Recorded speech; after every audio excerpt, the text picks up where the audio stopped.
Sveiki, esu mokytoja Ieva. Šiandien Kinų kalba LT jūs kviečia į funkcinės kinų kalbos kursus. Kas toji funkcinė kinų kalba?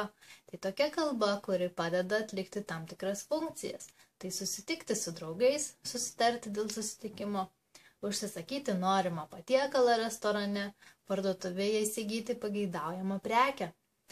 Mokysimės iš vadovėlio Experiencing Chinese. Tai reiškia, patirsime kinų kalbą jos kasdienėse situacijose. Čia susipažinsime su 5 veikėjais. Tai Matthew, šviesiaplaukis, Masiau, afroamerikietis Jordanas, Čiaudan, mergina Rusė Saša, Šaša, mokytoja Chen, Chen Lauši ir jų draugas kinas Lin Hua.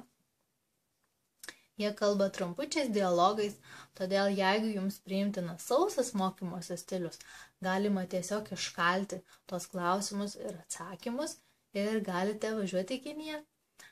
Na, rimčiau besimokantiems patiks pratimai. Jų šioje knygoje nėra labai daug, tai stengsiuosi papildyti iš kitų šaltinių. Na, o ši pamoka, pirmoji pamoka, žinoma, prasideda nuo Ni Hao, labas. Prie Ni Hao mums tinka paklausti Nin Kui Xing. Šį klausimą ypač naudosime formaliose situacijose arba kai žmogus yra už mus vyresnis amžiumi arba pareigomis. Na, jeigu situacija yra neformali, o žmogus, su kuriuo susipažįstame mūsų bendramžis arba jaunesnis, mes galime jo klausti Ni jiao shema mingzi.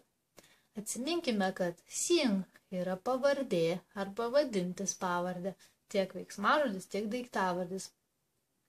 Ir po jo visada jis tik pavardė.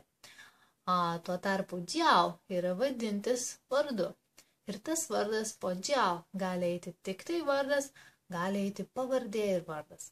Taip pat nepamirškime, kad kinai visada pirmiau sako pavardę ir tik po to vardą. Na, o prie pavardės ir vardo dar galim klausti Ni shi na guo ren. Kokios esi šalies? Čia mums reikės dar vieno papildomo žodžio. Li tao wan. Li ketvirtas tonas. Tao antras tonas. Wan trečias tonas. Li tao wan. Lietuva. Šioje pamokoje mus taip pat kviečia prisiminti skaitmenis nuo 1 iki 10. Atliksime su jais keletą pratimų.